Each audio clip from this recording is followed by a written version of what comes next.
The martial arts guy? Yeah. Nick, get your headphones on. Everybody's ready to go but you. I'm ready to go. I was listening to... I can hear him just fine with my headphones on. I'm sorry that you're deaf. I accept your apology. It's about time. Mike, let me know when we're ready. Oh, we're rolling. He always does this. He'll start rolling before we actually start going. That's good. Just to get that, organic stuff going before we actually start going. Yeah, I love Michael for that. Yeah. I really do. As soon as Nick goes into our sponsors, it changes the whole vibe. Don't use the word vibe. That's such a liberal word. I hate that word. Yes, it changes the whole energy. I was going to say energy. No, don't use energy. It's atmosphere. Okay, Atmosphere. We can use atmosphere. That's a Gen X / millennial word. We'll go ahead and change the atmosphere and go into our sponsors. All righty. Welcome to Nick's Right Podcast, where Nick is always right. Old millennial.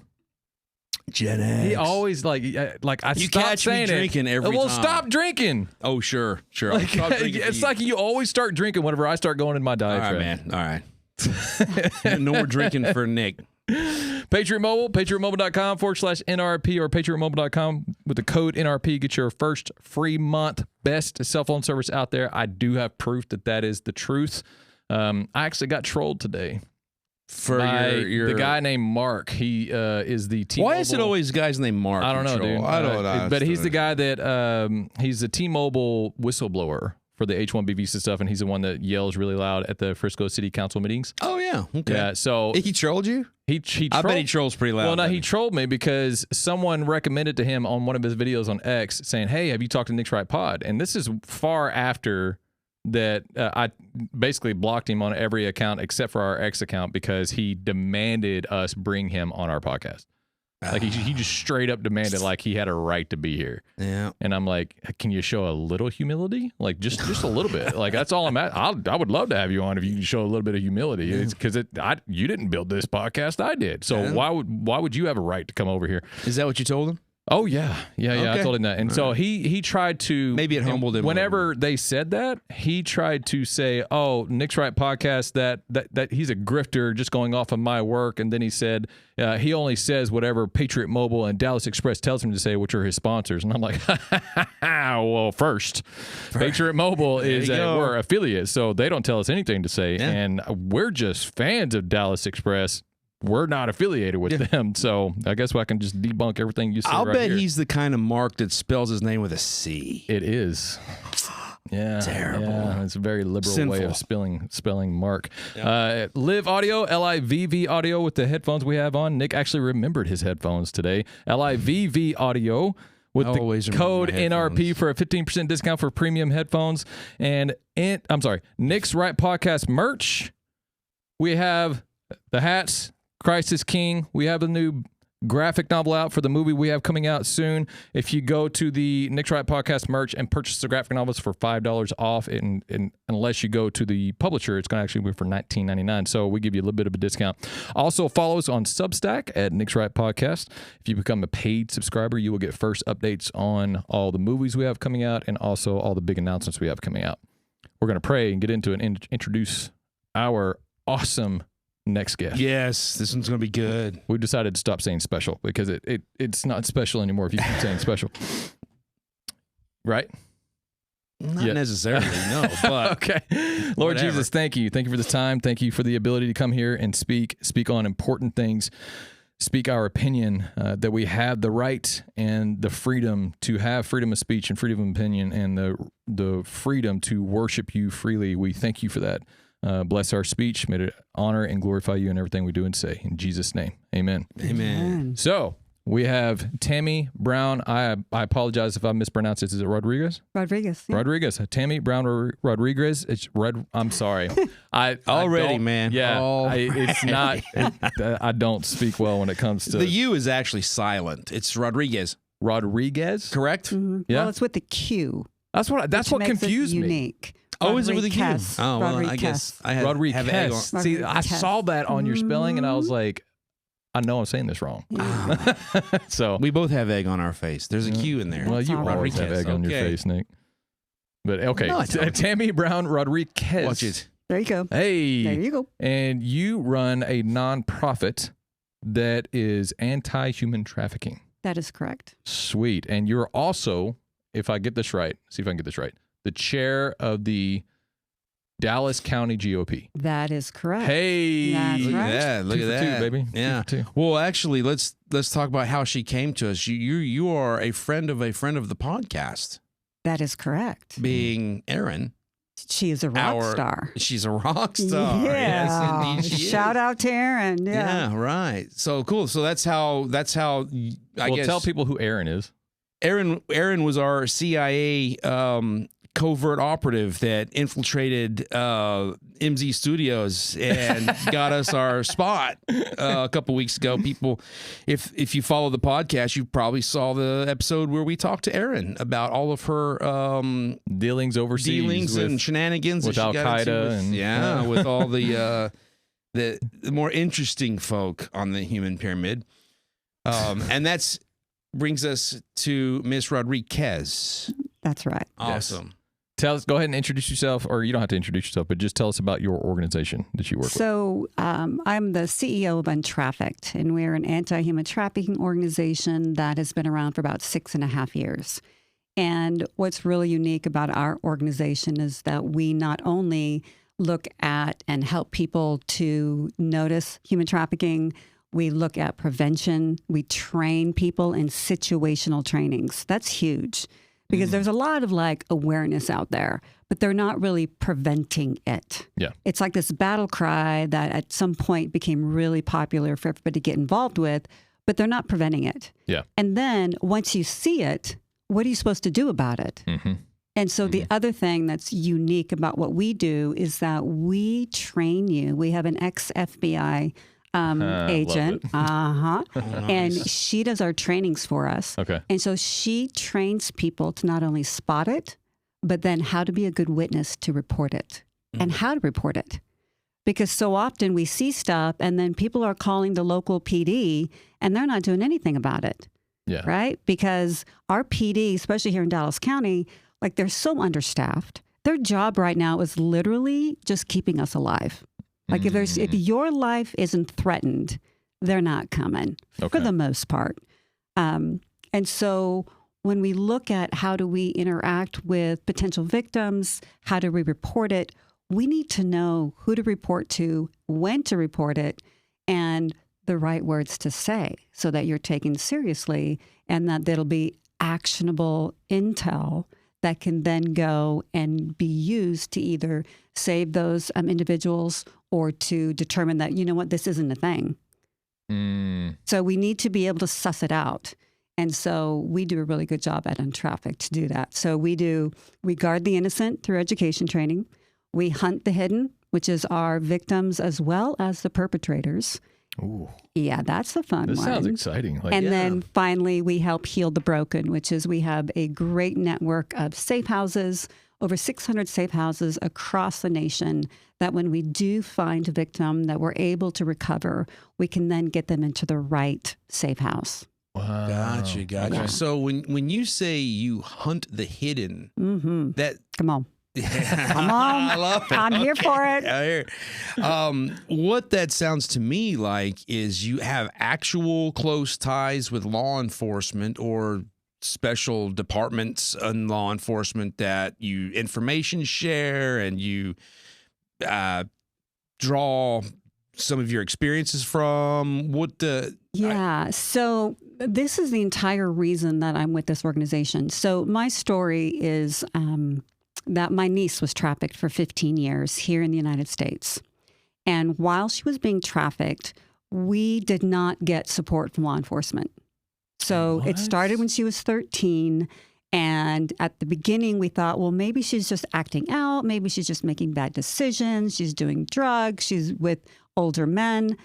Well, she goes missing. And we recover her 5 years into that. And then we figure out, oh, this is so much bigger than what we thought. This is a problem. And so then she left again. And so in the 15 years that we looked for my niece. My husband and I ended up having to get our PI license so that we could do the things that you need to do to get on the dark web, to do particular activities that is otherwise only reserved for our law enforcement partners. Right. In order to find her. And so it was through that journey of being alone, crying out to the Lord. I remember so many times being like, God, there's got to be a better way. There's got to be a better way. How is it that nobody cares? How is it that this precious, precious young girl is forgotten about? Wow. Because see, law enforcement, and we love, my dad's a cop, like I love our law enforcement, but they tend to be looking for like the big trafficking ring, right? Yeah. Like Skull Games and these really large IT organizations that have all kinds of great capabilities to break open the cartel. Mm-hmm. They're not looking for the one. And so my Bible tells me, because my faith is my foundation, you leave the 99 and you go for the one. Oh, that's good. And so that's what my husband and I did. And by the grace of God, we found her 2 years ago in June. And that was recent. Yeah. Wow. Real recent. And when we found her, you think that's the day that you pray for. The day you pray for is that your loved one will be found alive. Because we weren't prepared for that. We pretty much figured that we were going to get the call. Yeah. When we finally found her, it took us making 56 phone calls to 56 different safe houses to get her into a safe house. Now, the reason why is because every safe house has like a different parameter. Sure. Say like, oh, you can't be on drugs, you can't be on antidepressants, you can't be on any type of anxiety medication. Are you kidding me? Like, if you okay. Everybody is in that. Everybody. That subworld, right? Everybody. And so all these no's, right? Because there's not an aggregator of safe house data of where you can place somebody and what do they take and what do they not take. Is it a 30, 60, 90-day program? Is it a 6 months? Is it a year? So I really saw how broken this ecosystem is. And through that journey, and finally we found the 57th Yes, and that was Refuge for Women, an incredible organization. Shout out to Chris Mann and her team. They're unbelievable. We were able to find a house for her and a home for her. And so I was lucky enough to fly down to where she was. She was found in Virginia, and recover her and bring her to Houston and get her into a location that was safe for her. Wow. And so I have so many questions. I know. As a storyteller, I sniff out narratives wherever I can. And from the moment you said when she was 13 years old, I thought, here comes a story. This is, and I'm so interested in asking you questions, but I want you to finish your statement first. Yeah, no, that's the backstory of, it was my lived experience that caused me to get into this fight full time. Okay. It's my lived experience. I had a legislative consulting firm. I did operational architecture consulting, living life great. Like, life was sweet. Yeah. But when this hits home, and when nobody else was looking, and it caused us to do that, we really were able to see the gaps in the system. Okay. And then say, you know what? Instead of somebody should fix this, somebody should do something. No, it's us. If not me, then who? And so that's really, and I spent 3 years full-time working on policy inside of the human trafficking space. So understanding state by state, understanding the dynamics, it really gave me a broad vision of, okay, here's what we really need. Yeah. I need an organization that will truly fill the gaps, serve from a victim-centric perspective. Okay. So many times we sit around and are like, oh, it's, people should do. I'm like, no. What does the survivor need? Right. This is the services the survivor needs. And if we don't have organizations that are actively looking for these missing persons, then we need to create either private-public partnerships. We need to figure out how we can fill in the gaps and make it easier for law enforcement.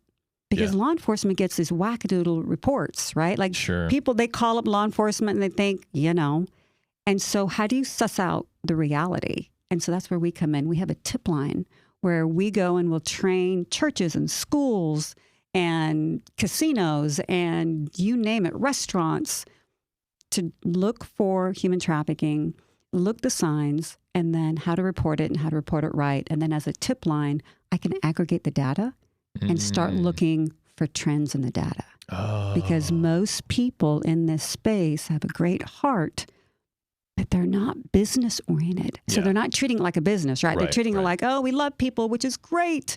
But we need to track KPIs. We need to determine where the weaknesses are. How do we fix it? Let's do some corrective action. That's a lot of that can fall into so many different categories when it comes to people are asking the question, why isn't anything being done about this? But then they're like what you did, I'll be the one that does something about it. But the majority of people have no idea how to do that. They have no idea how to go about, how do I make a difference other than just being very vocal about it. That's right. And so it makes me. It makes me wonder. You mentioned restaurants and schools and also casinos, and these are the places that you go because trafficking, I guess, goes through those places in many instances. Do they? I'm wondering how seriously do they take it? Like, do casinos actually have designated security employee teams looking specifically for certain things like possible trafficking and things like that? Well, or is this? Are you relying on employees to get curious because they see something odd every now and then? So, such an interesting question, because when my niece's situation, it started in the schools, right? It started in the school. It was an inappropriate teacher relationship. That was literally going to be one of my questions. Like, how did that happen? And so for me, I'm like, okay, wait a minute. If it happened to me and my family, how many other families did that happen to? So last session, I passed a bill, HB 4623, which is kind of my crown jewel. I've passed about 80 bills across about 20 states in the last 3 years. But this one was to pierce sovereign immunity for ISDs, because you may not have known that kids were being sexually assaulted in school, or they were having teachers that have sexual misconduct. In fact, we had 6,888 different teachers that had between 1 and 247 individual sexual misconduct complaints with children that went uninvestigated in the great state of Texas. Okay. That was literally my next question. Are you saying that entire number was out of Texas alone? That's just Texas over a 3-year period, like a 24-month period. All right, repeat those statistics. Yeah, over 6,000 teachers? 6,888 teachers had between 1 and 247 misconduct complaints against them that were filed with the Texas Education Agency, the TEA, that went uninvestigated. Oh my God! Hang on, let me make sure I understand this correctly, because I think I do, but I want to regurgitate it to see if I'm getting it.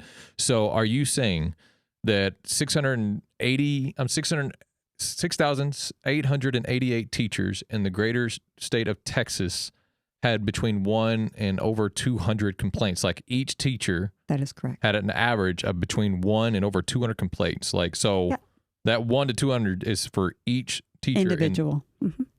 And that's just ridiculous, dude. And that's and so scary. What I did was like, all right, that's a problem. And so we took that data. What's TEA doing? Well, that's a whole other conversation. We don't have the time. Doing anything. But at that point, what has happened is because school districts had sovereign immunity, so there's no civil remedy. You couldn't sue a school district for covering up these misconduct complaints until now. So my bill, I went and spent 2 years. Right it was like I would go into the legislators, and they're like, "It's not happening." And so I did on X. I did a little. It's called HB 4623 files, and I took those 6,888 teachers. I broke them down per Senate district and per House district.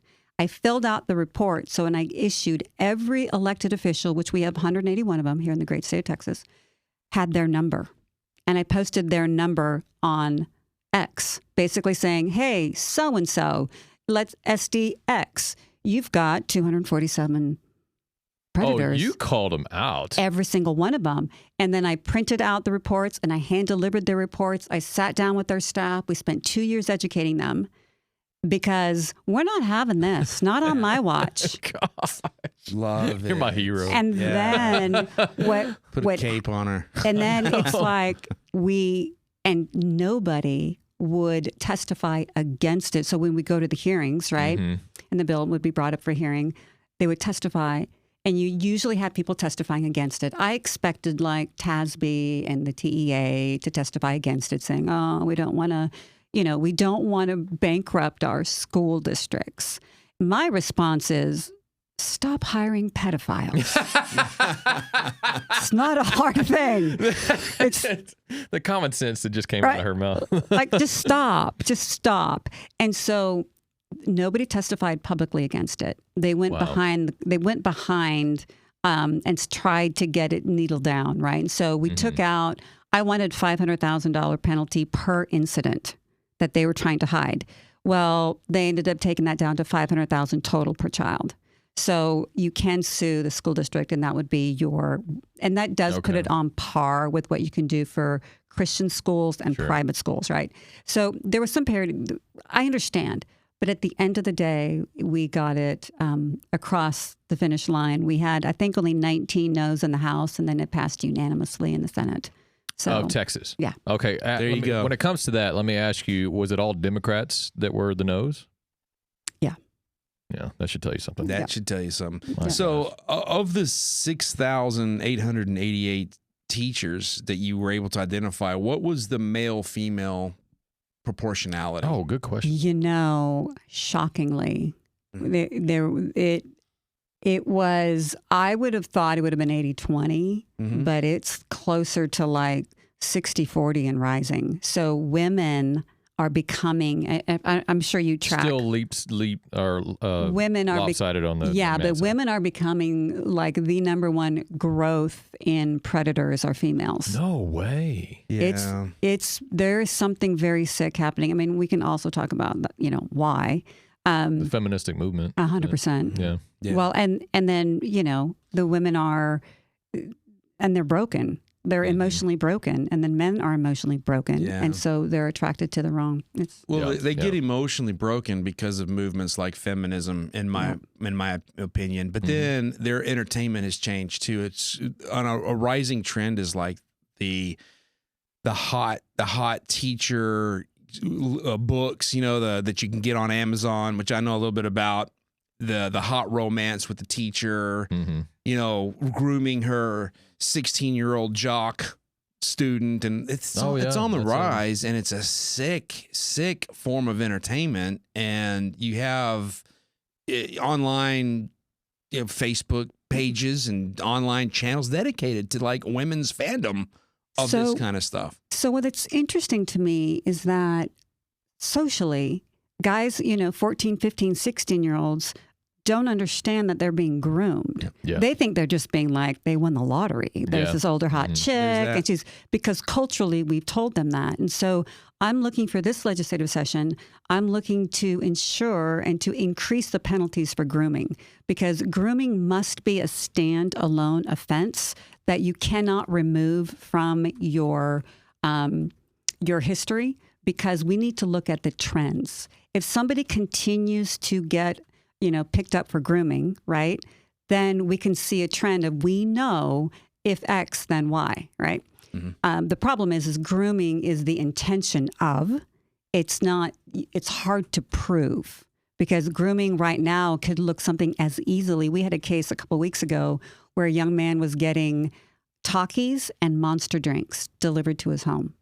What? And his mom was like, that's kind of weird. And then the gifts started being more, and then the more expensive. But this young man was being groomed in a youth group, started in Florida, and then he moved to Texas to get away from it because these gifts kept getting bigger, and then his behavior shifted, and mom started being concerned because he would run out at night, and he started cutting himself, and there was this whole dynamic. Wow. This is an absolute trend sweeping the nation of grooming boys online, sextortion, right? and then they get them to start making poor decisions, and then they'll weaponize those decisions or those images against these young men, and suicides are happening at an all-time high because it goes from 0 to 60. Yeah. Right? Young men don't tend to have, their cerebral cortex isn't developed. They don't have self-control. All that. Yeah, so they that's just have a really good uprising. Yeah, yeah. It's kind of the second time you mentioned something that implies a really scary reality that I've never considered. So let's talk about that for just a second. And that is, you mentioned it just now with this trend that's happening to young boys, but you also mentioned it that when you were discussing your niece, and it started when she was 13 years old, and you said it was behavior change and how maybe it was just thought that she was acting out, which suggests to me that this trafficking started while she was at home, like under her parents' supervision. And if that's the case, it's got, that implies a really covert, clever, sneaky movement against these kids.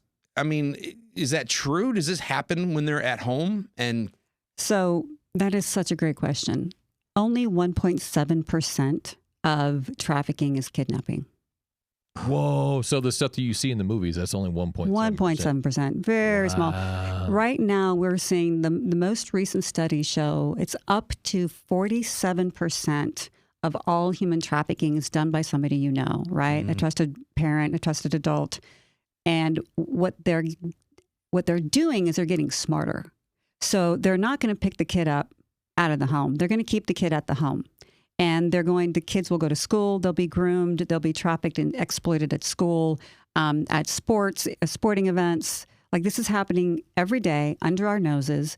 Kids are on their devices, going unchecked, unmonitored. Oh, yeah. And what we know to be true is 100% of 15-year-olds or below have been solicited for sex online by somebody they don't know. Did you say 100%? 100% by the time they're 15. So if they get some kind of smartphone and social media before 15, it's a guarantee. It's a guarantee that they're going to be solicited for sex online. Online. And so, and we know Roblox is bad. Any app with a chat feature. Like, I think it was last year, don't quote me on the time, it was either last year or the year before, the Bible Hub app. No. Because there's a chat feature. Anything with a chat feature, our kids are at risk. You're not talking about I'm talking about the Bible Hub. I'm talking about the #1 Bible app, which is the one that Life Church made. This one's called Bible Hub. Okay, so it's probably it's a Bible app that I've used for years. When you have your daily readings, it has Spurgeon on there. It's got a different, but it has a chat feature. And so mom and dad sees kids coming through the chat feature. They're thinking it's different than what I'm thinking. They're looking like, oh, my kid. So we have to be vigilant. Of course, I believe we're also foster parents, and we had foster kids that didn't get phones. YouVision. That's the Bible app I was talking about. YouVision. Yeah, no. Yeah, no, not the same one. Okay. And they didn't get phones because they're high risk. Certainly not. Absolutely not. Yeah. No. Oh, my kids. I don't know if I'm going to have kids, but if my kids will not have, I think that they will have to be out of the house and purchasing their own phone. They're not going to get it from me. Yep. And if they do, it'll be something that's. Have you seen? I think it's Taken 2, where he has this little square device that has phone numbers programmed in. There's no keyboard, so you have to scroll down and hit the number to dial it, and that's all it can do is dial and call a phone number. That's awesome. Yeah, that will be my kid's phone. There you 100%. Go. That's what a phone is. That's what they call it, a phone, right? And so we know that all the technology, the unfettered access, the hours they spend online, social media, all of those things, we built a perfect culture for hypersexualizing our kids and creating exploitation and trafficking. And of course, we know that's what the enemy wants, right? Sure. We know that's Marxist. That is the movement to deconstruct our actual family units. And that's how you do it, is you get the kids. Yes. Yeah. So what you're saying is basically there's nowhere that's safe. Absolutely online. Not. I mean, if they're coming at kids through Bible hubs and, things like that, then there's nowhere that's safe. But can you talk about any of the language that seems to continually pop up and create trends that kids and parents hopefully should be aware of. So they've gotten smarter, and it's all emojis. Oh, of course it is. It's all emojis. That's important to know. It's all emojis. Okay. And we have a parent guide that's available on our website at untrafficked.org. And it's a parent guide that talks about all the different emojis and what they mean. And so you want to do a couple of things. Number one, well, first and foremost, I say no phones. Number two is to make sure that there are applications that you can put, like Bark. You can put that on kids' phone. There's different apps that can protect the kids. But what's really frustrating is even in our schools, you know how the big push to get the dirty books out of school? Yes. Oh, yeah. Well, only one state, and it was Oklahoma, and that was Bill 3702 that we passed, actually addressed online resources.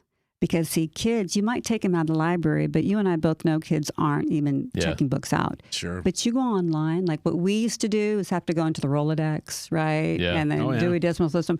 Well, these kids are going online for their online resources, and they're and a 12-year-old will type in boobs because it's funny, and then it goes outside of the VPN, and there is an aggregator that's a web search aggregator, and it will start targeting ads back to that IP address with sex toy ads and sex store ads. Yeah. And so, and I testified over 18 times last session in different states about the Library Association is saying it's fixed. Oh, we have VPNs. No, you don't.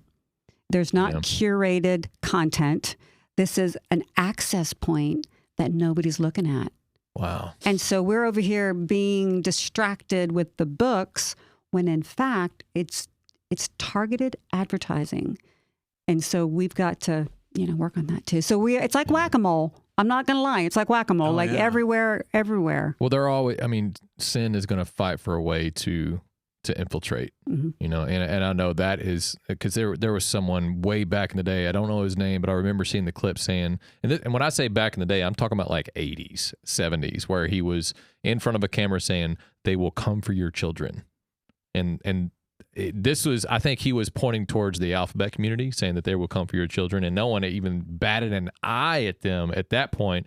And now we're looking back saying, dang, that was so intensely accurate of what he said.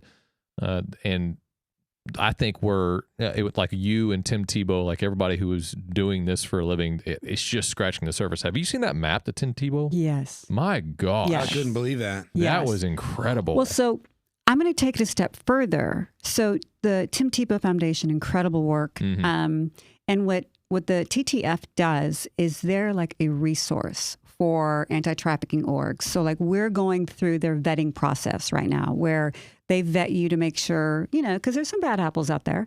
They want to make sure you're congruent in word and deed. Okay. That what you're doing is actually what you're doing. Right.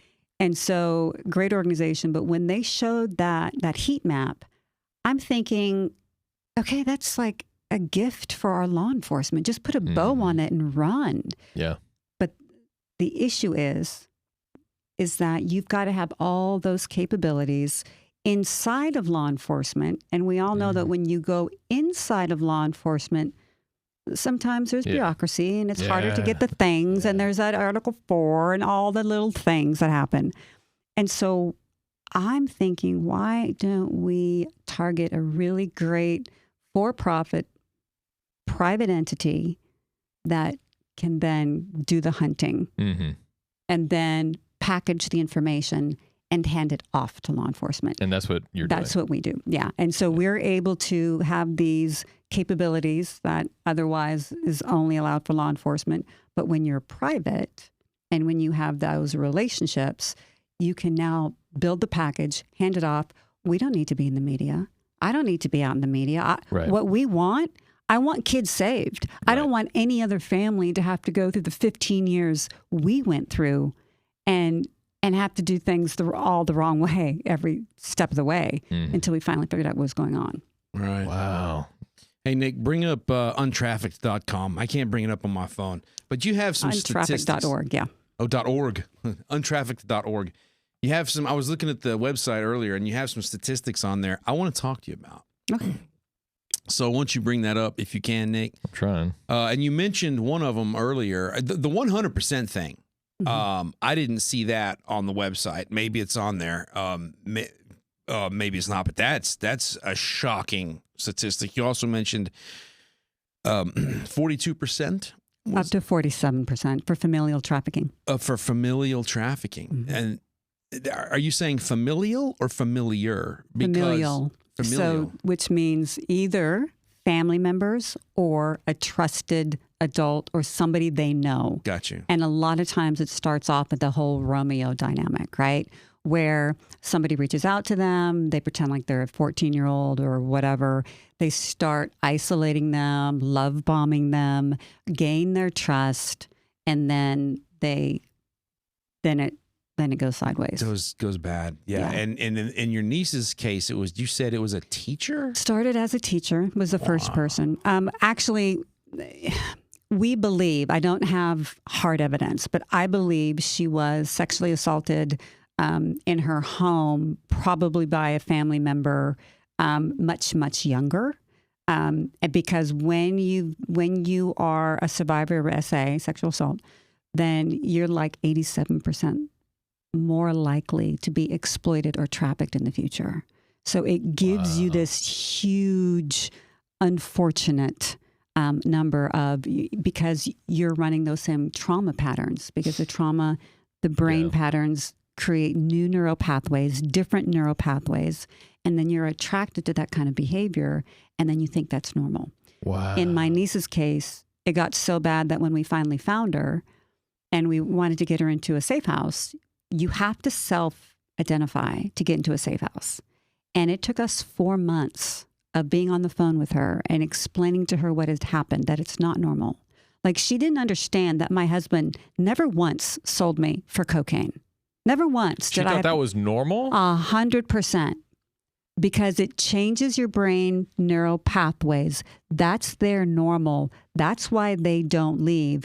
In her situation, she had 3 fathers of what we believe is 6 children. There may be more, but who we know of is 6 children by 3 different fathers, and those fathers were the traffickers.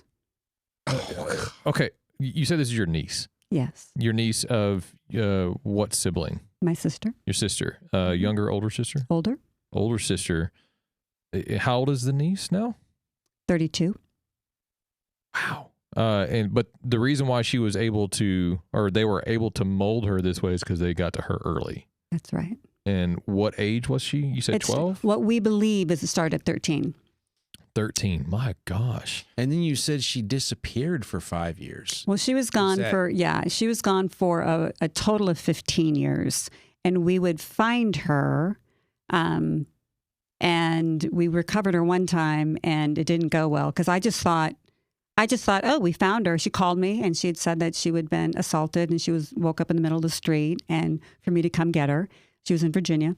And so I flew down there, and I packed her and her 3 kids up, and I drove her to my house back here in Texas, and her aunt's going to take care of her. I had no idea. Wow. Like, I just thought, she just needed to get a job and some therapy, and she'll be fine. I didn't understand. You have to reprogram. Like, she has to be completely deprogrammed of what she was already programmed. Yeah. So, so that's why a lot of programs are 2 years in a safe house, where you go in and you're on lockdown for 2 years. You don't have access to your phones, to computers. You don't have access to people that you grew up with, or even family members, so they can relearn what's healthy. Let me put a scenario in front of you. Nick doesn't know about this just because I don't think he's seen the documentary, but Jared from Subway. See that face? Oh, yeah. Tells me that she knows what I'm about to go into. There was a couple that he was associated with, and they would often offer up their children to Jared, or they would do stuff as a group.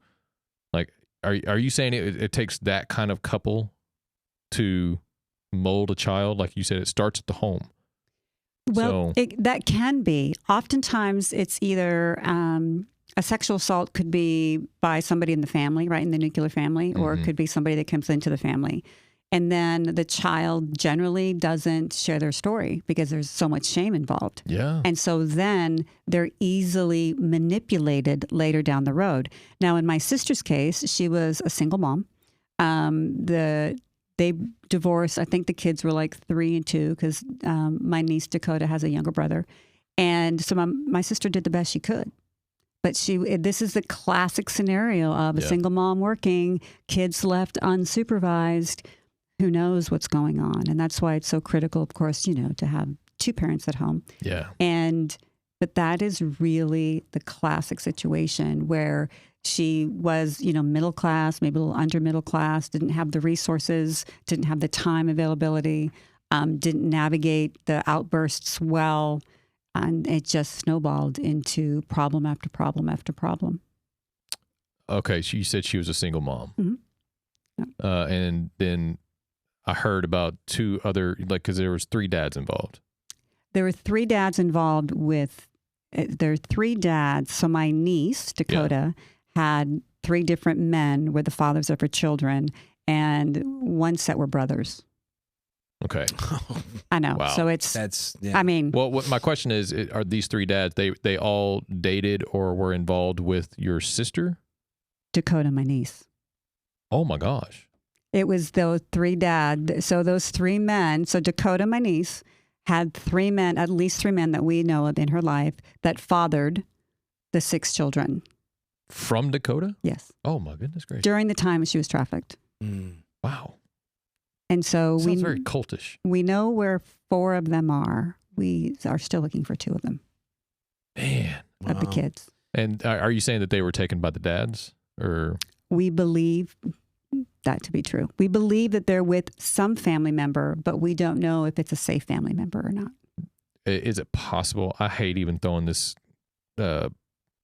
scenario out there. Is it possible that they are trying to traffic those kids as well? 100%. Yeah. Yeah. 100%. Yeah. And so we are actively working on that now. Wow. I want to try to tie this into some of the stuff that we've been tackling here on the podcast when it comes to the other stuff that we've uncovered with the H-1B visa stuff and the Islamic stuff. Is that tied in to, like, when it comes to this, because this is human trafficking. It's not just tied down to sex trafficking. It's human trafficking. That's right. That is correct. One of the biggest things we uncovered with Nick Plum was that the H-1B visa fraud that's happening, it's literally just a huge human trafficking ring. So that is, and we do navigate labor trafficking as well. So there's the sex trafficking and labor trafficking. In fact, up in Wise County, I think it was 2 years ago when I helped Sheriff Malema get elected, where there was a Indian restaurant that had this huge human trafficking ring where they were selling individuals. I mean, they had in the back, they had like a stage, and they would bring individuals up like a literal, like a slave. Oh my God. And then they got a trucker or somebody saw, and somebody was like, that can't be right. And they turned him in, and then it's my understanding that they got shut down for a couple of nights, and then they kind of got reopened up again because it was just where is this? Of course. In Wise County. Here in Texas? Yes, up north. So, do we have any FBI statistics or law enforcement statistics? Do you guys keep data on the breakdown of? It would have to be known sex traffickers, and the Lord God only knows how many there are out there. But of the ones we know of, is there a breakdown of illegals? That are running these rings I think versus he wants to say citizens that are running these rings, like people from other countries, but Indians and then also the Muslims. Yeah, or MS-13 coming up from Mexico. I mean, I hear all the time that there's illegal, whether they're Muslims or. Well, I know, but Indians I just want to know exactly how it ties in. So, because we have uncovered these other things. Now we're talking to you about what you do, and I have this feeling that it's tied into these other things that we're talking 100%. about way more than we think. Well, here's a little interesting tidbit. So I worked on a white paper for 2 years. And my intention on this white paper was I wanted to understand Texas, our arrests and prosecutions of human traffickers. That was my question. I sent out 571 public information requests because nobody seems to have this information. There's no central base of information. I sent out to every 254 county sheriffs. I sent it out to the AG's office. I sent it out to DPS. I sent it out to, I had to broaden my search to every district attorney's office, to then the FBI, to see. I mean, I did everything that I possibly knew to get this information because I wanted to show the breakdown of, it has to go down to the arrest. Yeah. Because when you do the arrest and you arrest my niece at 15 as a prostitute, well, she's actually being trafficked. She's not a prostitute. She's underage. There's no such thing as child prostitution. So at the point of arrest, it's broken down. Like, we have a problem with understanding this crime. And then the prosecution, if they're not going to pick it up, out of Texas, we have 254 counties. Only 10 counties that I'm aware of prosecute sex trafficking. Why? What? Because it's difficult, because it's hard, because you have to get in the mind of, you have to show force, fraud, and coercion. Now, with children, you don't, but with adults, force, fraud, and coercion. So you have to get into the criminal's mind and into the survivor's mind. And our survivors, less than 1%, even outcry, and less than 1% of those prosecute because they don't want the shame and humiliation of going up against their abuser. And then our court systems fail them every single time. Yeah. So 2 years, I did end up writing this white paper. And it basically was a cause that we need a federal human trafficking court. Because if you, on the federal side, they get them, they prosecute them, and they put them away. On the federal side, I think we had 197 or so prosecutions federally. But on the state side, we're doing a piss poor job of it. And so it doesn't incentivize anybody. So we've got to look at it judicially. We've got to look at it from a law enforcement perspective. We've got to look at it from how are judges trained, how are our prosecutors trained. So it's a very complex situation. So just to get those facts, it took me 2 years and 571 PIRs. So what? You said PIR? Public information request. Okay. Yep. So right now, I think it's still in committee under Brandon Gill. Federally, they were working on like a database. I love that guy. A human trafficking database, so we can start having one central form of truth, right? Just one place, a repository. And then we could, I don't know, here's a crazy idea, like run names, like run our teachers against a federal database. Yeah. Are you a creeper? Are you pedo? You can't teach here. Yeah. We've got to be able to do something differently. And so Brandon Gill and we got some good legislators on federally are working through that. And then, of course, stateside, if we can get, I brought that up to our AG's office and Mays Middleton, because I do believe he's going to win. I'm just plugging that right now. About, if nothing else, we need to do that in Texas. Yeah. And have a dedicated human trafficking in Texas, not just one prosecutor at the AG's office, but almost like a specialty court, like we do bankruptcy, or we do, like Texas recently brought in a business court, right? Okay. So specialty court. Yeah. Let's get the reps in, man. Let's teach these prosecutors how to do it. Let's teach these judges how to do it. We'll provide the training. I've written judicial training for them. Like, I could give them my training. Yeah. So. Yeah. Well, it seems to me like a good place to start, and I don't know if they do this very often, would be when they do arrest a prostitute for prostitution, loitering, whatever it is they arrest.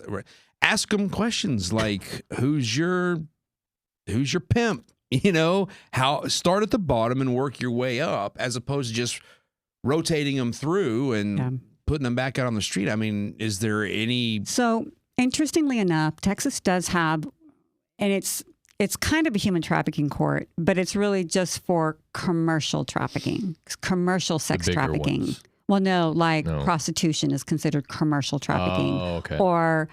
And so it's more of a diversion program. It's more for the girls or the men who get arrested for it if they want to get their life together and get out of the life. Sure.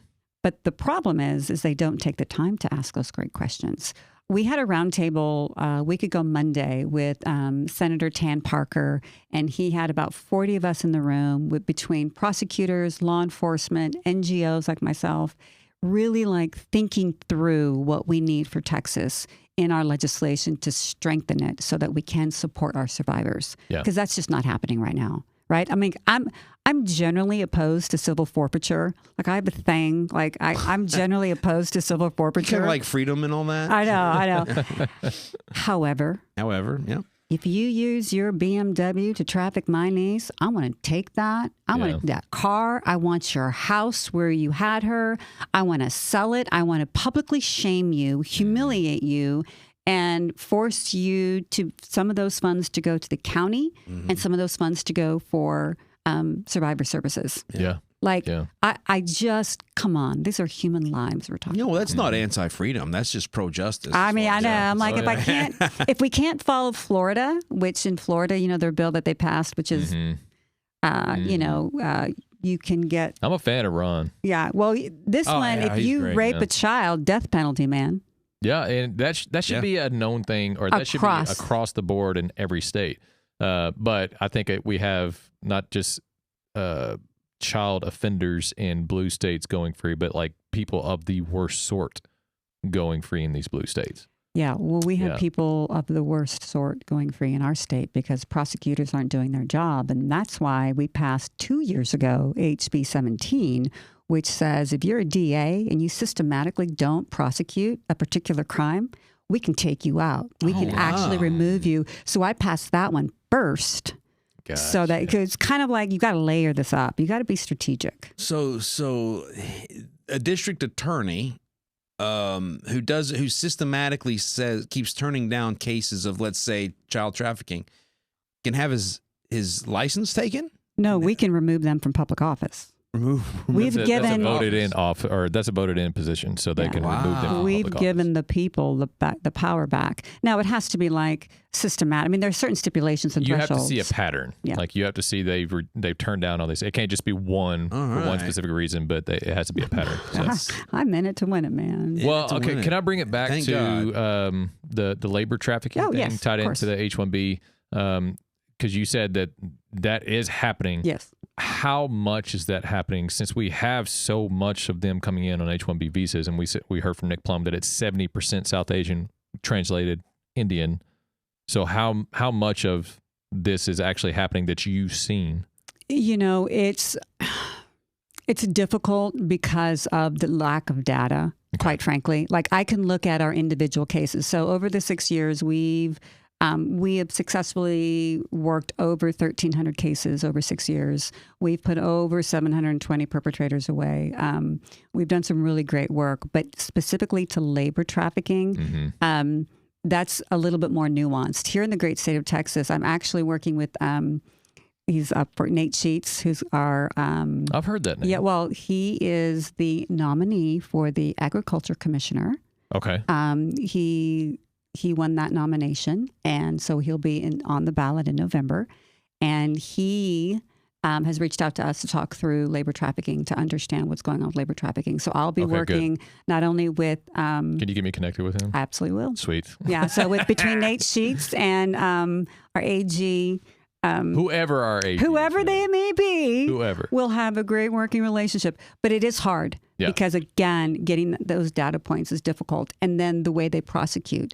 I'm not sure if we have the best system to prosecute labor as well as sex trafficking. Which is why we've seen such an uptick That's in right. it. And we need to do a better job. So I'm just going to punch this one in the face. Oh, here we go. When it comes to child sex, let's call it sex trafficking rings that are being perpetuated or perpetrated by foreign... Shut up, Nick. That's your dig. That's your one dig. One dig. All right. I bet you there'll be another one for him. So you have certain cultures, and I'm speaking of Islam here, privately, certain cultures that don't look at sexual maturation the same way our culture does. Mm-hmm.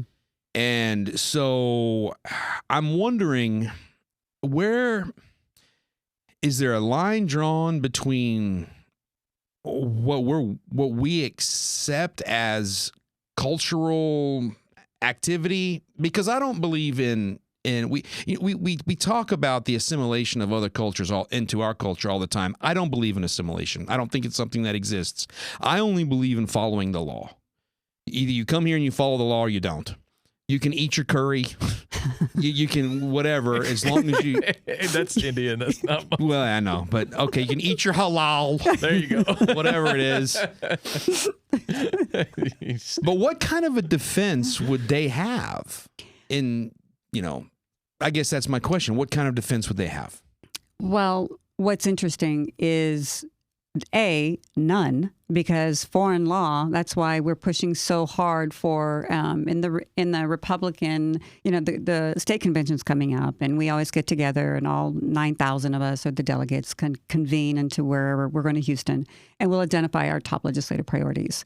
And I was at the Senate District 16 convention where we pushed to make sure about the foreign law issue, where no foreign law will circumvent. We're talking Sharia, basically. Sharia law, absolutely, or any other form of foreign law will circumvent will be valid. It's null. It's not even, we can't even begin to give that any kind of validity. I completely agree. I love hearing that. Yeah, at all. Because when you're looking at our little girls, and you're looking at when they put covers on the little girls, the girls are like 6, 7, 8. That's when they become a threat, because that's when they become sexually attractive, and they start putting the head covers on them in order to hide their hair, because that's too bling, right? And it's really a tragic scenario.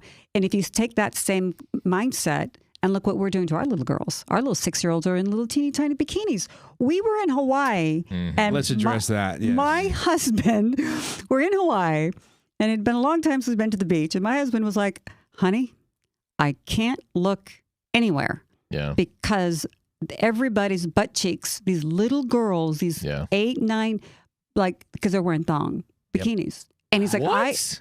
Because they're all wearing thong bikinis. Yep. It's no longer the little one suit. He's like, I can't, because they're following their moms, and their moms are wearing the same cheeky things, and they're in them. And he's like, this is just not right. Like, he physically became unsettled, and it was not okay. Yeah. Because we have gone that far. Yep. And so we have begun to sexualize our little girls. So by the time they're 12, 13, they're being sexually active. And so they can have their body counts. They can be all the things that they're being told to do. And it deconstructs our nuclear family and the biblical principles, which says, wait till you're married, right? Marry young, and have lots of kids. Yeah. Yes. You bring up a point that I hesitate to even ever talk about. So I don't think I ever have. There we go. I think that the way Islam treats their women is completely wrong sexually, because as much as they will claim, oh, we're concerned about their modesty. No, you're not. Modesty is a character trait. It's not something that can be compelled. If you're compelling modesty, you're taking away their free will, is what you're doing. And so I think that's what they're doing over on that side. Over on this side, I think we need to compel a little bit of modesty. You know what I mean? Because well said, Nick. Well said. It's, come on, brother. That's awesome. Yeah, you know what I mean? Because so I'm always walking a very fine line with, how I feel and what I say, and they're what my morals are. Like, if we had to talk about Islam and how they, force their women to completely cover up, compared to, we want to try to educate our young women and women that, hey, modesty is a good thing, but we can't put modesty in the same category as you have to cover up every ounce of your body. Yes. You know what I mean? We have to raise our young girls again, and I would say boys too, to appreciate modesty unto themselves and to present themselves that way, like the way we used to. Yeah. Like when we used to have a very modest population of young teenage women. Classic modesty. You know, I remember I went to a public high school in Alaska. So I'm born and bred. Like, wow. This is a pioneer woman right here. Man, I'm telling we you. didn't have like running water, electricity, blah blah. So I'm still stuck on Alaska. But you had mooses. Alaska. We did have moose, and I tell this all the time. I tell people, I'm like, look, like we would take people from the lower 48 and teach you how to gut a moose. We would take you from the lower 48 and we would teach you how to deep sea fish. Like that was what we did with our summers and through our winters. And so I have a little bit different perspective, but my high school, we had a big issue one year in my high school because girls were wanting to wear spandex. And so we had like the student body government got together and we had this whole debate. 80s. That was back in the 80s, right? Yeah, and we had this whole debate on spandex, and then about any midriff showing because we had not a uniform, but we had requirements. You can't wear spandex. You can't wear shirts that say stuff. And I think now, like all those folks would be rolling around in their graves, all of our teachers who like facilitated this dialogue between us, realizing we have just lost our damn minds. It has gone too far. Absolutely. Too far. But I do want to say something when you were making that distinction of Islam, because I spent, back in 2009, I spent some time in Iran. Oh, wow. I mean, And I have just been all over the place. I have.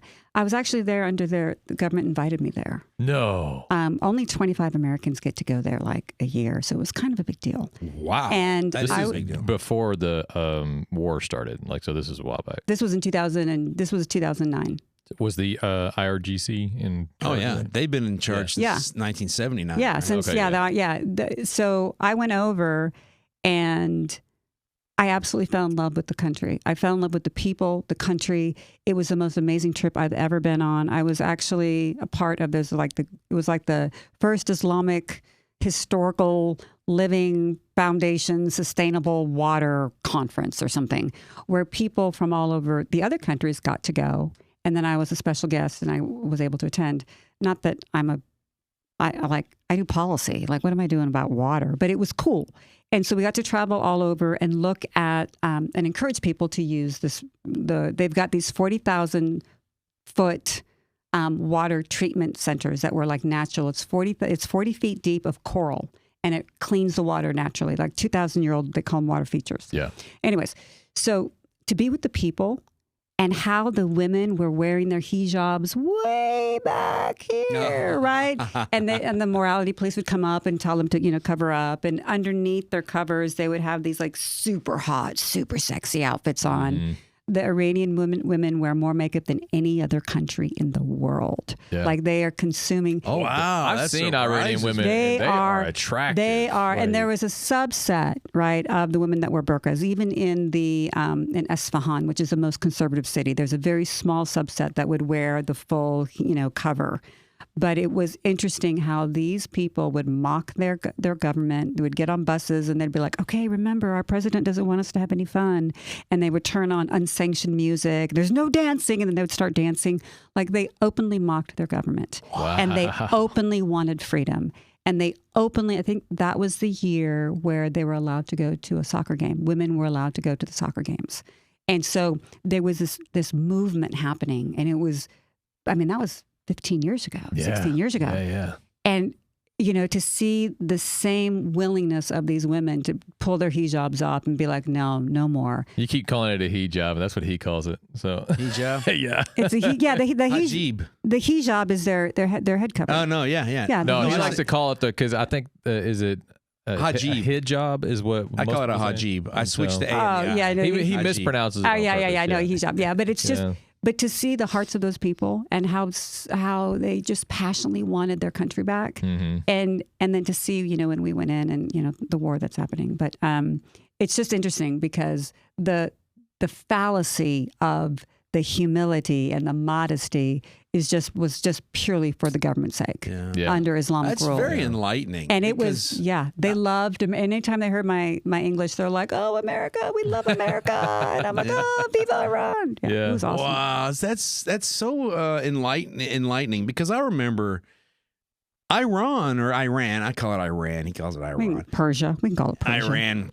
Persia. Well, I remember every Chuck Norris movie or whatever that had the terrorists, the Persian terrorists, they were all Iranian, right? They were all Iran, and then you had the Reagan years, which I remember very well, and then beyond that, Iran was the sort of the big bad mother of the Middle East, and then when we attacked Iraq, there was a big conversation about, no, that's the wrong one. You need to go after Iran. And Iran, they had nuclear power, or they were playing with it or whatever. And so that has always been my impression of what Iran is, like this hard sort of empire style culture. And apparently need to start putting empire music on. Dun, dun, Yeah. dun, dun, dun, dun. They were not. They were the fun. It was incredible. Yeah. The people were so happy. In fact, in Esfahan, they have the most grass, like most green space per capita, like anywhere in the world, because they have this big palace there. And so you walk and people are having lunch on, like, they put on the ground, like picnics. And you'd walk by them and they would ask you in Farsi to come join them. And I was like, oh, no. Of course not, right? Mm-hmm. And then they would ask 3 times. So finally, I'm like, why the hell not? Yeah. And so I sat and I would eat, and it was the most welcoming, warming, kind. But you're talking about the people. You're not talking about I'm not talking about Islam. No, I'm talking about the people. You're talking about the people of Iran who are against the government of Iran were the most welcoming people. They were absolutely. Just want to make sure we're very clear on that. We're not talking about Islam. Not at all. Right. Right. But it is scary as, get out when the morality police would come and confront you. Like if I was with somebody that I wasn't married to, like that's against the law and I could have gone to jail. Wow. So even though I was with like a group, I always had to have like my female companion. I couldn't go anywhere by myself because as an American, first of all, and then second of all, if I could be arrested and put in the morality jail, and that would have been tragic because I would not have voted. I wouldn't. I'm a tough cookie, but I don't think I'd have done well. Are they allowed in Iran to under the Islamic regime? Are they allowed to be on social media?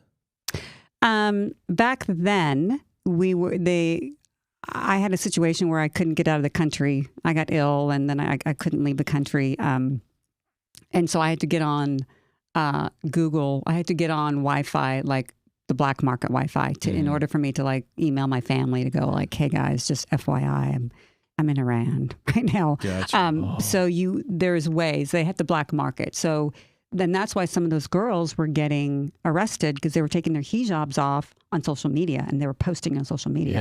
And that's when they ended they got murdered for that. Yeah. So they were.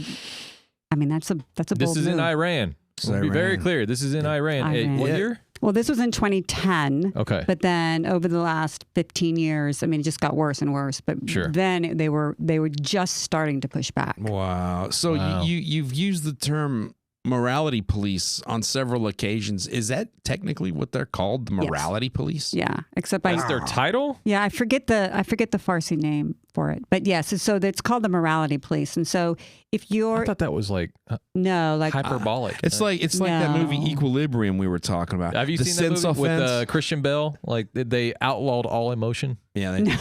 It's actually a really good movie. It's a horrible movie. It's not. He doesn't understand what a good movie is. No. Sure. Okay. I'm just saying. Cool running. So the morality police are the ones that will like, if you back then it was like if your hijab was too far back and you had too much hair showing, they would come up and they would.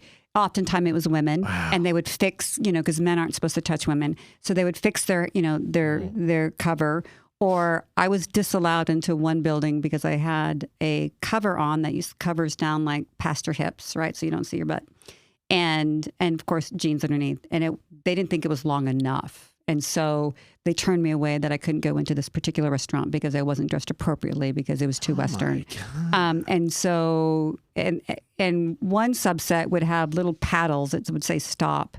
And if they saw you driving like a man and a woman and they thought you weren't married for whatever reason, they would flag you over and then they would check your papers. And then if you weren't married, because you can't date, right?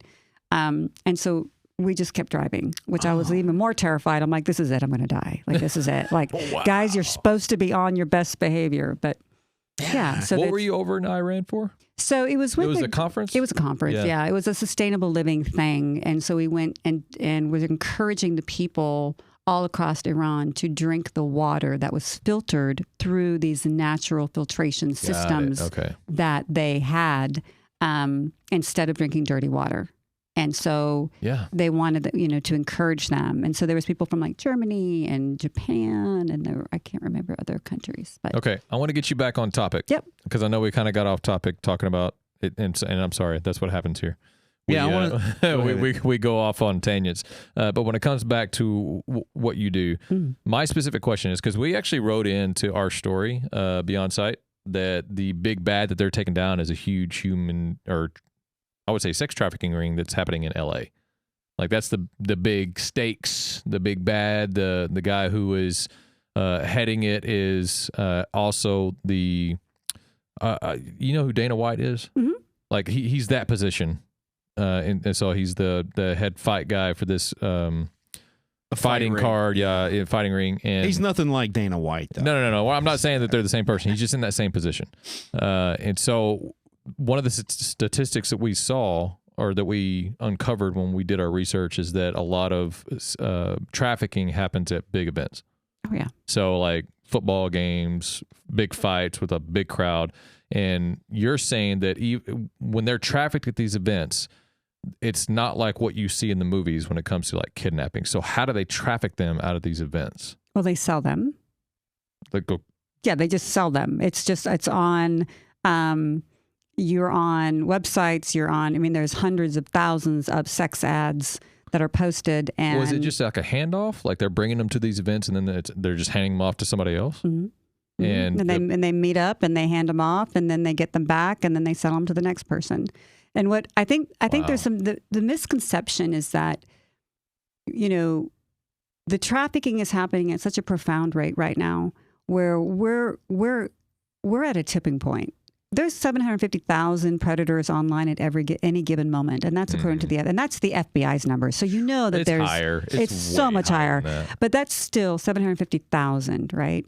And if you've got 1 out of 3 kids are being sexually assaulted, whether it's an epidemic. And so what's happening at these events is that they're coordinating the efforts. They've got girls in hotels, they've got girls on the street, they've got text apps, they've got the sex ads, and it doesn't look like you think. It looks like a guy meeting a girl and guy's out on a date with a girl. It is in plain sight. It's not this.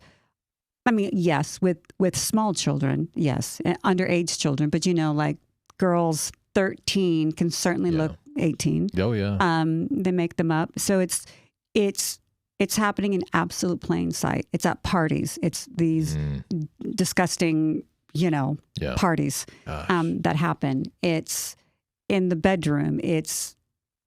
And it doesn't leave. Like these big events, like we're prepared for FIFA and we've got, we had this roundtable to discuss like what kind of advertisements should we do. And they literally want to put in men's bathrooms saying buying women for sex is a felony. Like that's their idea of deterring men, is letting them know that buying sex is a felony. Because they believe that if men knew it was a felony, they wouldn't do it. Stop doing it. And I'm like, no, this is a matter of the heart, folks. I'm about to say, like, this is a matter of the heart. So do that. I'm like, guys, what are you doing? So when the events come, yes, is there an uptick? Yeah. But what they don't tell you is the trafficking stays. After the event leaves, they move their girls to that location and they've got new rings that stay. They don't just travel with the big events. So it stays. And now the ads continue and they've got a new subset of buyers at the location. Wow. And so what we're prepared for here in Dallas with FIFA coming in. Because that's one of the biggest events. Yeah. There's a lot of stuff that's rumored to happen at FIFA, and I think the security has been really, really increased because of, Islam being here and other stuff that they suspect could happen at FIFA. But the majority of the numbers are happening where the kids are at home, they're going to school during the day, or it's happening right under mom's nose. She doesn't know. That's where the majority is happening. So, yeah, what's always kind of scared me is you can tell because I'm a parent too. My son is in his 30s. Just got married, as a matter of fact. Congratulations. Just came back from that wedding. Yeah, I sure did. But I remember when he was a little boy and he was growing up. And so, yeah, my concern is always being able to identify it and know when it's happening to you, and then how to prevent it. And then what worries me is in the moment, in that they're on the front line of that battle, I'm not going to be there. They have to know how to handle it, right? Yep. How to say no, what to look for, know what to identify, how to say no, know when to run, which, these things take foresight and courage even. And so do you train people on these things? Yes, that is our situational training.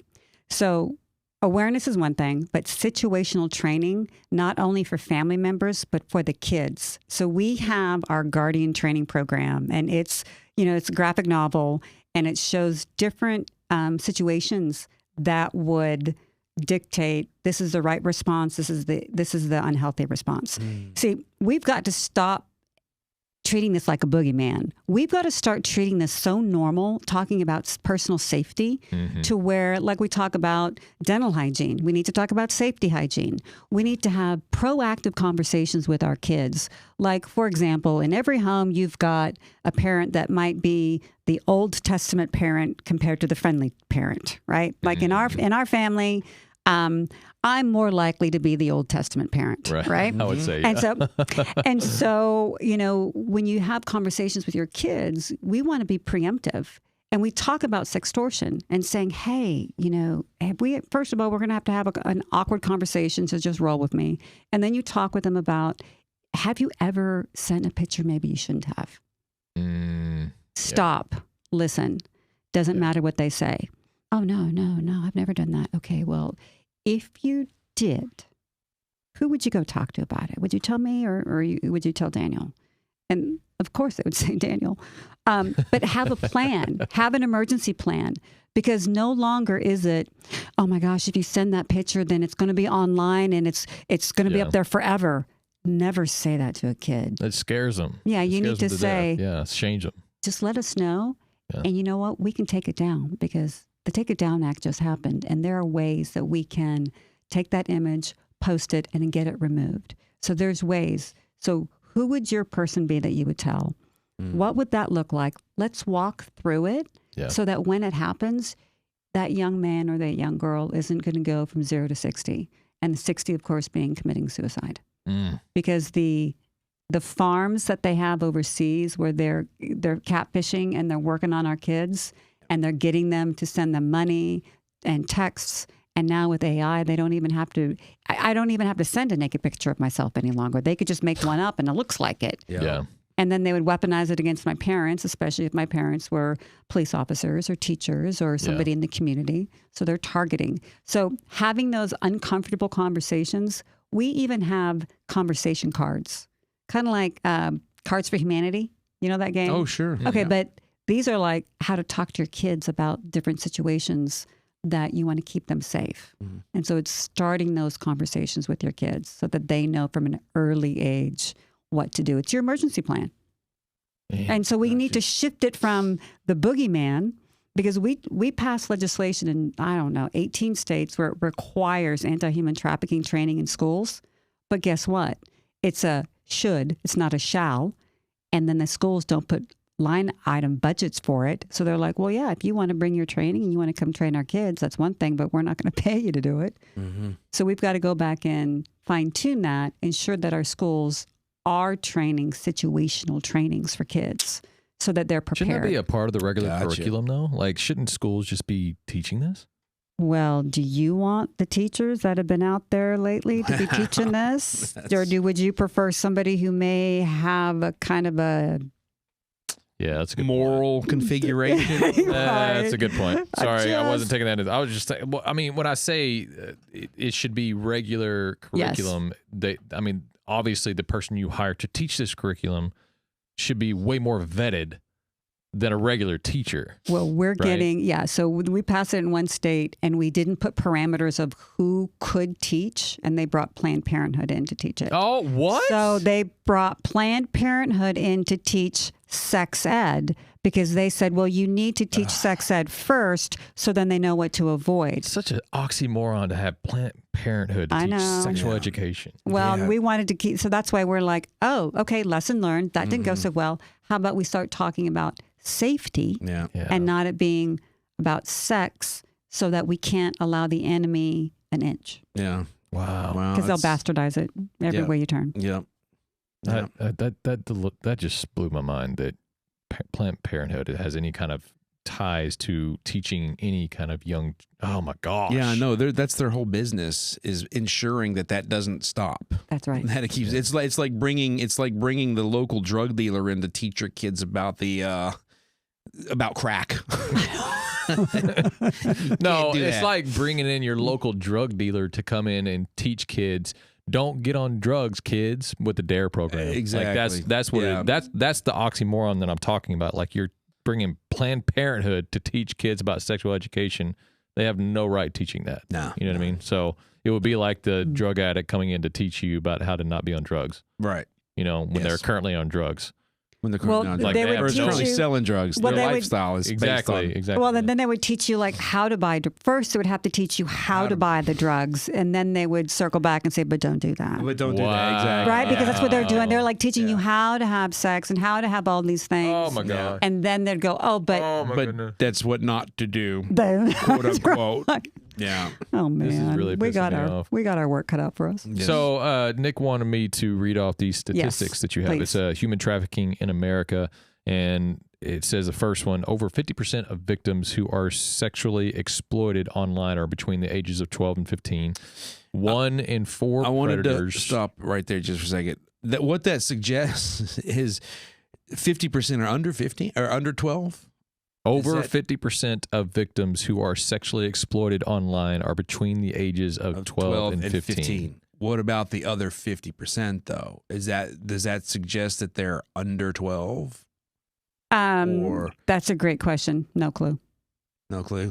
I mean, here's the thing. A percentage is, I'm sure. Right. I mean, yeah. And so what we know is, I would say, statistically speaking, that if 50% is between 12 and 15, it would be a smaller percent under 12 and a larger percent over 15. Mm-hmm. Really? I mean, it would be safe to assume. 20, 30. Yeah, exactly. 1 in 4 predators will ask a child for sexually explicit photos of themselves. 1 in 7 runaways are likely to become victims of sex trafficking. 25% of child pornography is created by a neighbor or family member. 1 in 5 victims of online grooming are age 11 or under. Oh, there you go. There's the... foster children are one of the most vulnerable groups to human trafficking and sexual exploitation. The United States... I don't like this one. I don't like this one. Yeah. The United States is number 1 in the world for sex trafficking. The United States. Well, it's because, I mean... Well, I'm not going to start assuming things, but I'm sure an open border doesn't help. Well, the open border, and well as that we're the number 1 consumer. So we are the number 1 consumer because of our cultural decline. I blame the Democratic Party. The predator, the guy buying sex from kids. Yeah. Guys, it's like he makes over $150,000. He's married with 2 kids. That's the demographic. Oh my God. And unfortunately, for those of us sitting around the table, and he's white. Yeah. Yeah, I don't doubt that. Yeah. And so we're really navigating a time that we have to do something, and we have to do something dramatic. And that's why I'm like, okay, you rape a kid, it's a death penalty. Yeah. Yeah. Start there. That's our starting point. I think we just read in Deuteronomy when we just had our first debate episode. I don't know if you saw that episode. Well, you probably didn't, but it was awesome. We had a woke pastor on, and he was debating our resident theologian. He has his own ministry called Michael Pagano, and his ministry is called True Christian Ministry. Michael did a great job of handling it with grace and patience, because the woke pastor definitely came at him the way a woke pastor would. And I don't know why I was making that point. I forgot what I was. I'm so distraught. You teed it up. Yeah, you teed it up. I'm so distraught about some of this stuff. But I think it's just kind of tying it into liberalism, because we just got a taste of that. And these are two guys in ministry. Mm-hmm. You know what I mean? And you could see, and when it comes to their appearance, they're both, middle-aged white guys. But when it comes to their beliefs, complete opposites. The woke pastor would say, I think we agree on more than what you would think, but the other three of us were like, no, we don't. No, we don't. Not saying that the woke pastor had anything to do with sex trafficking. I'm not saying that. I'm just saying this, the complete difference, like the separation that we had of how we viewed scripture, how we viewed the world. Like, it was just different. Well, and how you view sin is different. That's great. That is excellent point. That was a major discussion point for a few minutes at the debate where Michael Pagano was talking about sin creating what it Well, the reason why we have the presence of sin in the world has created stuff like autism, defects, cancer, stuff like that. That's the I guess you can say the byproduct of sin being in the world is what Michael Pagano, and I would agree with that. And then the woke pastor just had a heyday with that, man. And I think that's whenever we got our first cuss word out, because he called Michael a name. And so it was good material. It was good content. Good for content. Sure. Good content. Let's go ahead and keep. We got 3 more statistics. 42% of victims of sextortion. Is that how you say it? Yeah, there's that word again. What is that? Sextortion is when you are texting back and forth, and then they turn that and they weaponize it, right? Oh, so they start texting you, and then they ask you to send a pic. And then they ask you to do other things, and they ask you to send money. And then if you don't send the money, then they're going to do X, Y, or Z. So they're extorting you. Through texting. And little unknown fact, at the Attorney General Roundtable that I was at a couple of months ago, our Attorney General said that they absolutely do not have the capacity to investigate all the sextortion. It is at such an all-time rate. They don't have the capacity, and they needed support through private-public partnerships to do the investigations. Wow, you talking about Kim Paxton?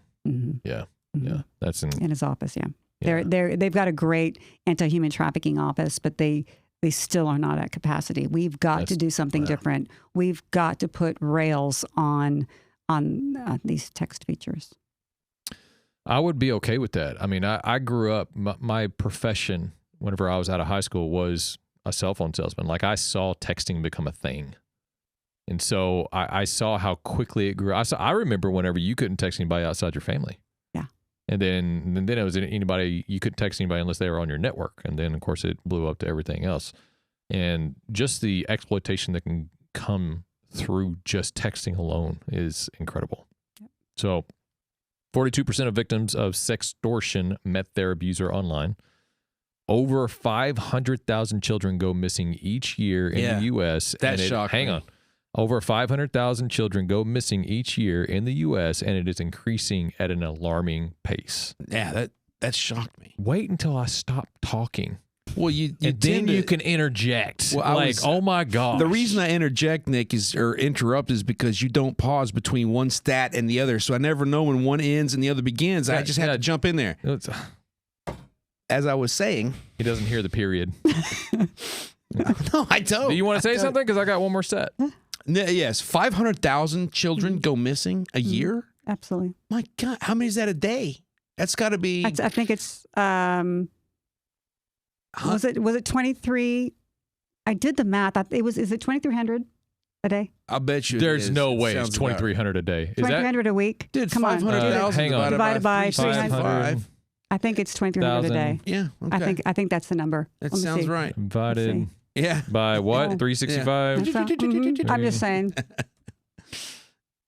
We're going to ask Grok. 500,000 divided by 365 is 1,369. 13. That was 1,000 too high. Wow. So 1,300. That's still like anything over one. Like Right. That's unbelievable. So these kids are, people are like, well, how do we not like hear about it? Well, these kids are foster kids. These kids are the most vulnerable. These kids are in populations where their families don't report. These kids are, in 1,300. So in ISD right now, in DISD, we just did a training for an incredible group called Together We Thrive. They're a nonprofit that goes into the schools, and they are life coaches for the kids that are the highest risk kids, which are coded as homeless. And so in Dallas, we have 4,000 kids inside of our DISD that are coded homeless, where they're sleeping like at a friend's house or staying with a family member, right? Yeah. And so they go in every week and they mentor them. And so we train them because those are the highest risk kids. Mm-hmm. So if you've got kids that are already coded homeless, right, and they go missing, mm-hmm. right? If you've got your foster kids, which we believe, the research we've done and the research that Institute for Shelter Care has done, we believe that it's like 97% of kids in the foster care system have been sexually exploited at one point in time. 97%. But you're talking about just in the foster care system, not in overall. But that's a high percentage. In the foster. Well, that's because the very nature of the foster care, right? So you got your foster care kids, you've got your high risk kids, and you also have. I think this is the number where a lot of the people coming over our border, right? All those kids that came over to our border that we couldn't track. Yeah. Those children as well. And then it's just a society of we are no longer willing to be our brother's keeper. And I'm at a point with my belief and my faith that I am my brother's keeper. And it's time that we step up and do something meaningful. Yeah. I think it all comes down to accountability. Yeah. And that's something that our government, I think, has a lack of, because and it's such a simple word, just accountability. Obviously, we know that the Democrats don't have any accountability, but now I'm learning that there's some rhinos that don't have accountability. That's right. or just our judicial system in general. We just had Jeremy on. I don't know if what's Jeremy's last name? Oh, gosh. I forget. He was a state representative in Arkansas that got a pardon from Trump. Why do I want to say Hutchins? Hutchins. Jeremy Hutchinson. Another contact from Aaron, by the way. She's awesome. And he just was giving us his account of he had to spend over 2 years in prison, right under 2 years, 23 months or something like 25 months or something like that. And he was just going through the absurdity of their interpretation of the law of what he did, because all he did was render services as a lawyer. And he wrote receipts like he had it all documented, like there was no bribery, but they interpreted it in such a way. Yeah. So it was just like, and it all came from the Democratic side, because he was a Republican. He was allegedly being targeted. I have to say allegedly a lot these days. But I think it all comes down to accountability. No one wants to be held accountable. That's right. And no one wants to hold anybody accountable. I think there's a lot of fear tied behind it as well, because if they fear that if they're going to try to hold somebody accountable, then it'll be backlashed on them somehow. And I think that's the fear that the Democratic Party, or just the people that are in the evil circles, that's what they've accomplished. They've accomplished this fear mongering to where the normal is. Yeah, it is. Yeah. And we've become a society where we're too fearful to live, to be like, the one thing that I've learned is I work really hard to be congruent in word and deed. Because you know what? When you're congruent, you don't have to look over your shoulder. When you're congruent and you know that you have an audience of one, that's right, and that is my Heavenly Father, that this is what I'm going to do. This is the line. I will stand on that line, and I don't care. Like, this is the hill I'm willing to die on. And when, with our activities, with what we do for a living, it's like people are like, aren't you afraid? I'm like, look, I had Black Lives Matter after me for 2.5 years when I sat on the Community Police Oversight Board. Wow. I'm that Tammy Brown Rodriguez that they had a riot downtown about. They came to my house. They stole my car. They broke into our home. They vandalized our rental properties. I think we need to have her on for another episode. No, that's an episode, man. And like, guys, all I was trying to do is to serve the people who said that they believed that police were was police brutality, and they could come to the Community Police Oversight Board and they could air their concerns. And I was on that board, but because I'm a conservative, on a board with a bunch of crazies, they thought that they could, Dominique Alexander thought he could pressure me off that board. And I'm like, oh, brother, you don't understand. All this hate towards me, I'm going to just dig in. Yeah. So come on.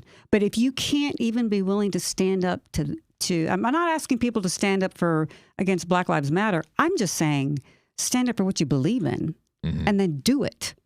Mm-hmm. Yeah. That's it. I want to say this because I feel like you're about to say something. I want to say this. I remember being at it was a conference, but it was a faith-based conference, and Reggie White was speaking. You know who Reggie White was? A minister of defense of Green Bay Packers. He was known because he ministered to his team, and he was the top defensive, I think, tackle. And he promised the Green Bay Packers a championship within 5 years. And I think he achieved that. He delivered. Yeah, but it was on the 5th year. And it's because he had to surrender to the Lord. He had a lot of pride. And he has a whole story behind that.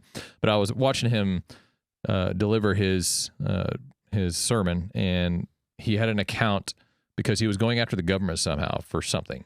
And one of his advisors came up to him and said, do you understand how big the government is?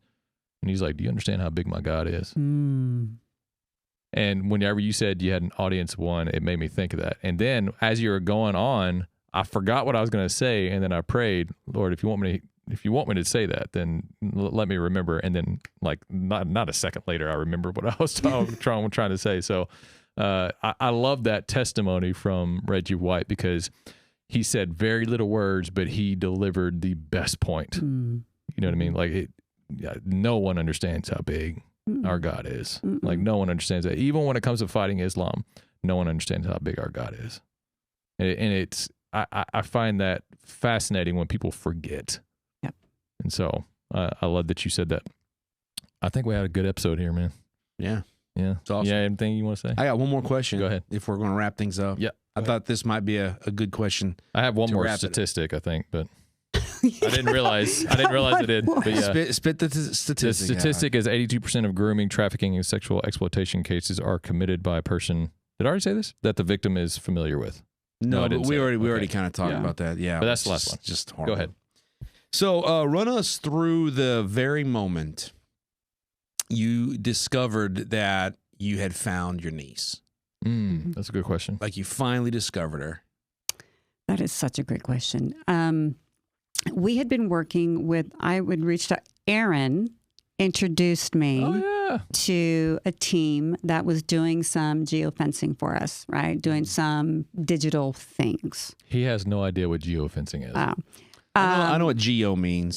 So basically known phone numbers that my niece had over 5-7 years. I got access to all those known phone numbers, and we were looking to see where they would have pinged. What cell towers could they possibly, if they were turned on, are they being used? Who'd they call? All that kind of stuff. And so we narrowed it down to an area in Roanoke, Virginia. And my sister had sent me another weird phone number, and I'm like, oh, it's worth a try. And so we sent it, and we got notification that phone had been activated. And as soon as that phone had been activated, then we turned around, I called the phone number, and I was I can't remember where I was speaking. I was speaking to a group of people about human trafficking, and I was in the car, and the phone rang, and it was my niece. And she was alive, and she had responded to my phone call, and and she was alive. Wow. And so it was because of Aaron, who was able to I love Aaron. turn me on to individuals who were doing the work, and they were congruent in word and deed. This is Traverse Project, by the way. They're a great organization. And we found her. And then, of course, I was so afraid to call her. I was like, okay, so like, what do you say? What do you actually say? Like, hey, girl. I mean, like, what do you do? Yeah. Right? Yeah. And so I, clumsily worked through it. And then we were just hoping that she would pick up tomorrow, and she would pick up the next day and pick up the next day. And so it's just a process of building trust. It's a process of how do you be with her. And it was purely the Holy Spirit, because I'm kind of a wrecking ball. And so accessing that part of me. It's a surrender. Like you had to trust, you had to surrender. And I guarantee you probably went through a lot of prayer, just, wanting it to continue. Like the phone call came through, and it's not under your own admission. Right. It was completely the Holy Spirit getting a hold of her to compel her to call you. That's right. And they have to be ready to leave the life. Mm-hmm. So what ends up happening when so many times people go, well, why don't they just leave? Well, because A, she thought it was normal. B, it got out of control. She spent time in jail. She lived on the streets. She lost all of her children. She was in a psych ward. Mm-hmm. And what had happened is that she had gone into the hospital, because they tend to go into the same hospitals for the same care. Yeah. And the same nurse had saw her repeatedly. And the nurse finally figured out what was going on and said, are you ready? Now, what we'll do is we can separate you from your trafficker, but because they never turn on their pimps, because if they turn on their pimps, then they could die. Sure. Right. Yeah. Or their kids could be killed. Yep. So that nurse put her into the psych ward, which they do often to separate them from their trafficker. And they can usually get about 90 days in a psych ward. And then they're hoping that the trafficker will move on. We'll go find another girl. Just start him out. And then after that first 90, she got put into a second, because her benefits were wore out or something. So they had to move her to another location, another hospital. And so she had been in the psych ward, and so she had just turned on her phone. Like she was about to get released, and she just turned on her phone. Yeah. And that's when everything happened. And then she was into a halfway house after then. But then the halfway house, she's like, I'm not crazy. Yeah. And she's like, I'm in this house with crazy people. And I'm like, well, of course you're going to say that. Who's going to say they're crazy? Right. And so, that's kind of the thing, right? And so then we were able to work with the care at the halfway house and the care with her to get her to somewhere safe. So thank you for asking that. That's very thought. Thank you. How is she? How is she doing now? So she was in program for about 1.5 years. And while she was in care, I was able to get regular updates from her. Okay. And in November, she left care. And so she did not complete the full 2 years. She did not? She did not. And so that can mean that she is, I do not know exactly where she is right now. And the difficult part is because when you're an adult, the safe house is under no obligation. Like they can't divulge. If she doesn't want to be found, she doesn't want to be found. Yeah. And so, so it's tough. Are you saying that she could be back in the life? I'm saying she could be back in the life. Oh my gosh. I'm saying that I had to, when we talk about surrendering, then we have to just a lot of time on my knees. I know, my God. Mm-hmm. And I know that she knows Jesus. She is a woman of faith. And I know that I have to surrender and let God take care of her. And can we say her name or no? Oh yeah, it's Dakota. Yeah, Dakota. Absolutely. Okay. We've said it before. I just didn't want to make sure that we were okay with saying that. We're going to lift her up in prayer whenever we close out. Yeah. Man. Good stuff. Good stuff. Thank you. Thank you for sharing not just your story, but what you do. And it sounds like we're very understaffed in this area. We are. And so is there a way that if there's people that want to get involved with you? Yes. Is there some way they can get involved with you? They can, absolutely. So we have our 2 hunter analysts are actually volunteers. So I have an ex-military and an ex-FBI agent, and they're volunteers. Okay. And we're looking for support of ex-law enforcement is super helpful because we really need relationships we have our capabilities, but then when we package it and hand it off, we want really to fortify relationships across the nation. So we are nationwide. They could actually just email me at Tammy, T-A-M-I, at untrafficked.org. Tammy, T-A-M-I, at untrafficked.org. Can they do that also from your website? They can, but it may not get to me. Okay. So the best place is it's just directly. You can go to the website and you can do a contact form, and that will go in. And also, I do want to also plug that if you are concerned about a a friend, a family member, a child, an adult, and you think there's something suspicious going on in their life, please use our tip line. Go to untrafficked.org. We have a tip line. Just free flow it. You put in as much information as you can. Yeah. I have investigators that will get that tip form and they will look into it and turn it into actionable items if in fact it is a situation. Oftentimes what we find is that family members like me aren't getting any support. And so we can give them resources, a family guide. We can give them a prayer guide. We can give them like ways to check the phone, ways to check their online search, really fortify the family members because right now there's nothing out there for them. Yeah. Wow. And Cool. But the best way to get all that is to just email you. Yeah, you just email me at Tammy, Tami, at untrafficked.org, or you can go to the website. Awesome. Be active. That's right. Get active. Tammy, That's thank right. you. It's my pleasure and my honor. Thank you. Awesome. I tell Nick every time that we do a new episode with a new guest, we always walk away from the episode like, man, that was a good episode. Yeah. Every time. Every time. And it's like it keeps going up. And I just want to thank you for taking the time out of your day. Thank you. But also blessing us with not only your stories and your testimony, but just your heart for the Lord. You know, it's been great. I love sitting in the presence of true believers, you know, that we can just talk and worship together and even the littlest things of just sharing a story. So thank you. Yeah. My honor. Thank you. Good stuff. Thanks. I am not going to plug our sponsors again. I'm just going to pray and we're going to be done for the day. Maybe I'll start changing how I do things. That's up to you, Nick. Yeah, I understand. Yeah. But thank you, Tammy. We're going to thank you, Tammy. Pray you out. And then, and Dakota is your niece. Lord Jesus, for one, thank you for the way you save us. Thank you that you have saved us. Thank you for sending your son to die for us. Thank you for considering us who are the worst of the worst, that we are worthy of your salvation. Thank you for that. We praise your name for that. And Lord, I want to lift up Dakota specifically, that you would convict her heart if she does know you. And we have confession here from a family member that she knows you, that you would convict her heart, that she would listen, that she would reach back out, that she would finish the program, but that she would get away from this life completely. And we ask you for all strength and patience. I'm not asking for patience. I know I'm not supposed to do that. I'm asking you for strength to be patient. Give Tammy strength to be patient.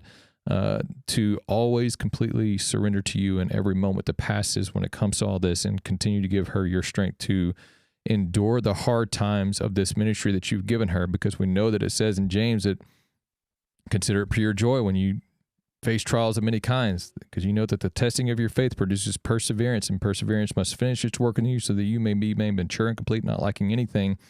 And we know that that is a constant thing that you do in us.